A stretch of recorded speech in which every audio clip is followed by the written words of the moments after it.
নমস্কার বন্ধুরা, আরও একটি নতুন পর্বে সকলকে স্বাগত জানাচ্ছি পপস ম্যাজিক চ্যানেলে। আমার খুব ফেভারিট একটা কেকের রেসিপি আজ শেয়ার করব।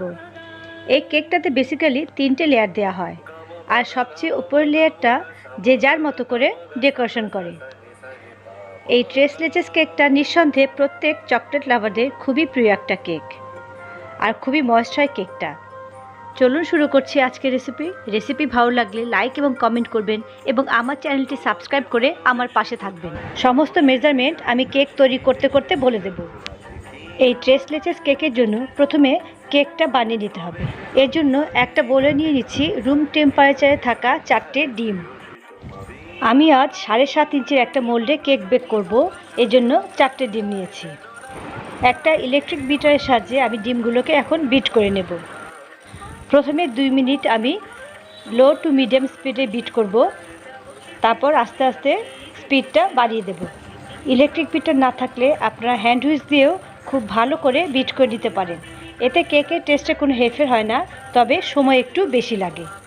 খুব ভালোভাবে ডিমটা বিট করা হয়ে গেছে, খুব সুন্দর ফোম এসছে। এখন দিয়ে দিচ্ছি 3/4 কাপ গুঁড়ো চিনি। চিনিটাকে আমি 3-4 বারে মেশাবো। অল্প অল্প করে চিনি দেব আর বিট করে যাব। যতক্ষণ না চিনিটা পুরো ডিমের সাথে মিশে যাচ্ছে ততক্ষণ পর্যন্ত বিট করে যেতে হবে। আর যেহেতু এটা গুঁড়ো চিনি ছিল, তাই মিশে যেতে বেশি সময় লাগে না। দেখতে পাচ্ছেন খুব সুন্দর একটা ফোমি টেক্সচার চলে এসছে, আর ডিমের কালারটাও চেঞ্জ হয়ে গেছে। এই মিক্সচারটা খুব ভালো করে ফোমি হওয়া দরকার, তাহলেই কেকটা খুব সফট হবে। তাই একটু সময় নিয়ে এবং ধৈর্য ধরে ডিম এবং চিনি বিট করতে হবে। এখন একটা ছাঁকনির সাহায্যে 3/4 কাপ ময়দা, 1/3 cup cocoa powder, 1 teaspoon baking powder, 1 teaspoon coffee powder, coffee আপনারা ইচ্ছে করে না দিতেও পারেন, ভালো করে চেলে নেব। তবে এই চেলে রাখার কাজটা আপনারা আগে থেকে করেও গুছিয়ে রাখতে পারেন। দিচ্ছি 1 টিস্পুন ভ্যানিলা এসেন্স, আপনাদের কাছে থাকলে আপনারা চকলেট এসেন্স ব্যবহার করতে পারেন। দিচ্ছি 1/4 কাপ সাদা তেল আর 1/4 কাপ রুম টেম্পারেচারে থাকা দুধ। এখন ইলেকট্রিক বিটারের সাহায্যে একদম ঘড়ি ধরে 30 থেকে 40 সেকেন্ড সব কিছুকে লো স্পিডে হালকা করে একবার আমি মিশিয়ে নেব। তারপর থেকে কিন্তু আমি স্প্যাচুলা দিয়ে সব কিছু মেশাবো। আপনারা চাইলে প্রথম থেকেই স্প্যাচুলা ইউজ করে সব কিছু মিশিয়ে রাখতে পারেন। এই পুরো মেশানোর কাজটা যদি আপনারা বিটার দিয়ে করেন, তাহলে ব্যাটারের ভেতরে যে হাওয়া তৈরি হয়েছে, যেটা কেক ফোলাতে অনেক সাহায্য করবে, সেটা নষ্ট হয়ে যাবে। ফলে কেক কিন্তু ফুলবে না, শক্ত হয়ে যাবে। তাই এখন একটা স্প্যাচুলার সাহায্যে কাট অ্যান্ড ফোল্ড মেথডে আমি পুরো মিশ্রণটাকে মিশিয়ে নেব। ওদিকে মাইক্রোওভেনকে আমি 170 ডিগ্রি সেন্টিগ্রেডে 10 মিনিটের জন্য প্রিহিট করতে দিয়েছি। ব্যাটারের কনসিস্টেন্সিটা ঠিক এমন হয়েছে, আর এই ব্যাটারের মধ্যে কোনো লাম্প যেন না থাকে সেটা কিন্তু অবশ্যই খেয়াল করতে হবে। এখানে আমি 7.5 ইঞ্চির একটা কেক মোল্ড নিয়েছি, তাতে একটা বেকিং পেপার খুব ভালো করে বিছিয়ে দিয়েছি। এবার সেই ব্যাটারটা আস্তে আস্তে আমি কেক মোল্ডের উপরে ঢেলে দিচ্ছি। ব্যাটারটা ঢালা হয়ে গেছে। এখন কেক মোল্ডটাকে আমি হালকা হাতে এভাবে 2-3 বার ট্যাপ করে দিচ্ছি, যাতে ভেতরে কোনো ফাঁকা জায়গা না থাকে। এবারে কেক মোল্ডটাকে আমি মাইক্রোওভেনে ঢুকিয়ে দিচ্ছি এবং কনভেকশন মোডে 170 ডিগ্রি সেন্টিগ্রেডে 30 মিনিট বেক করব। 30 মিনিট পর আমি কেকটা ওভেন থেকে বের করে নিয়েছি এবং একটা ছুরির সাহায্যে দেখে নিচ্ছি যে ভেতরে পুরোটা কুক হয়েছে কিনা। ভালো মতো কুক হয়ে গেছে। এখন চলে যাচ্ছি নেক্সট স্টেপে। এখানে একটা বাটিতে আমি 1/4 কাপ হালকা গরম দুধ দিয়েছি। দিচ্ছি 2 চা চামচ কনডেন্স মিল্ক আর 1 চা চামচ কফি পাউডার। তবে কফি পাউডার আপনারা স্কিপ করতে পারেন। খুব ভালো করে এখন সেটা আমি মিশিয়ে নিচ্ছি, আর কফিটা যাতে ভালো মতো মিশে যায় সেজন্য আমি হালকা গরম দুধ দিয়েছি।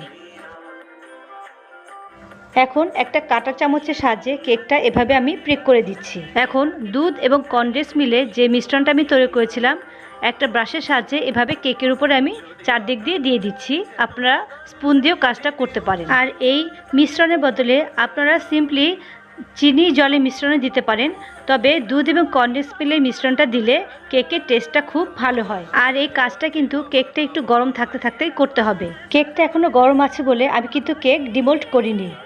এখন কেকটাকে আমি সম্পূর্ণ ঠান্ডা হতে দেব। তবে পুরো মিশ্রণটা কিন্তু আমার লাগেনি। কেকের টপ লেয়ার জন্য এবার হুইপ ক্রিম তৈরি করে নেব। এর জন্য একটা ঠান্ডা বাটিতে আমি 1 কাপ লিকুইড হুইপিং ক্রিম নিয়ে নিলাম। তারপর ইলেকট্রিক বিটারের সাহায্যে আমি এটাকে বিট করে নিচ্ছি। প্রথম 1 মিনিট আমি লো স্পিডে বিট করব, তারপর আস্তে আস্তে স্পিডটা বাড়িয়ে দেব।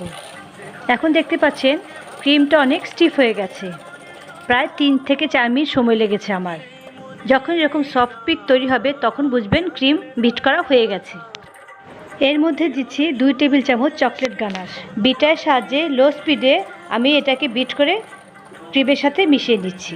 ডার্ক চকলেটকে ছোট ছোট টুকরো করে তার মধ্যে 1 চা চামচ হুইপ ক্রিম দিয়ে মাইক্রোওভেনে 30 সেকেন্ড গরম করলেই চকলেট গানাশ তৈরি হয়ে যাবে। এবারে ক্রিমটাকে আমি দুভাগে ভাগ করে নিচ্ছি। যেহেতু আরেকটা ক্রিমকে আমি আরেকটু ডিপ কালার করব, সেজন্য আমি আরেকটা বাটিতে কিছুটা তুলে রাখছি। এখন একটা ক্রিমের মধ্যে আমি দিয়ে দিচ্ছি 2 চা চামচ কফি পাউডার। ভালো করে এবার কফিটাকে আমি ক্রিমের সাথে মিশিয়ে নিচ্ছি। এতে করেও কালারটা ডিপ হলো না বলে বাকি যে চকলেট গানাশ ছিল সেটা আমি দিয়ে দিচ্ছি। আবারও ভালো করে মিশিয়ে নিচ্ছি ক্রিমের সাথে। এখন দেখতে পাচ্ছেন 2 কালারের ক্রিম রেডি। কেক সম্পূর্ণ ঠান্ডা হয়ে গেছে। এখন কেকটাকে আমি ডিমোল্ড করে নিচ্ছি। কেক সম্পূর্ণ ঠান্ডা করার পরে কিন্তু ডিমোল্ড করতে হবে, তা না হলে কিন্তু কেক ভেঙে যাবে। এখন কেকের উপরে যে লাইট কালারের হুইপিং ক্রিমটা আমি প্রথমে সরিয়ে রেখেছিলাম সেটা ছড়িয়ে দিচ্ছি। আপনারা স্প্যাচুলা, নাইফ অথবা পাইপিং ব্যাগে ভরেও এই কাজটা করতে পারেন। যতটা সম্ভব চারদিকে সমানভাবে ক্রিমটা আমি কেকের উপরে ছড়িয়ে দিচ্ছি। আমি যেহেতু এই লেয়ারের উপরে আরেকটা লেয়ার দেব, সেজন্য এই লেয়ারের ওপরটা নিখুঁত সমান না হলেও খুব একটা অসুবিধা নেই।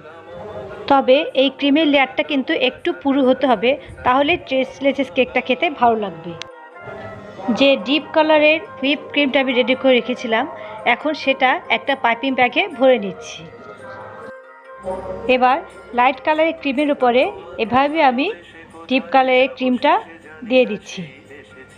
ডেকোরেশনটা আপনারা আপনাদের ইচ্ছে মতো করবেন। ইচ্ছে করলে চকলেট গানাশও আপনারা এই লেয়ারের উপরে ছড়িয়ে দিতে পারেন। ওপরের লেয়ারটা কমপ্লিট হয়ে গেছে। এখন একটা ছুরির সাহায্যে আমি কেকের চারদিকটা এভাবে সমান করে কেটে দিচ্ছি। এতে কেকটা দেখতে অনেক পরিচ্ছন্ন লাগবে।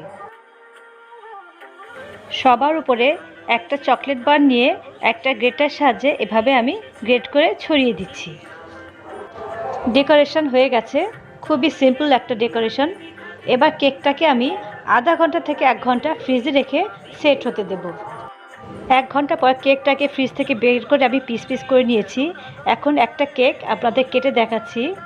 দেখুন কতটা ময়েস্ট হয়েছে কেকটা। আপনারা এই রেসিপি ফলো করে তৈরি করুন লেচেস কেক। ছোট থেকে বড় আশা করি সবারই ভালো লাগবে।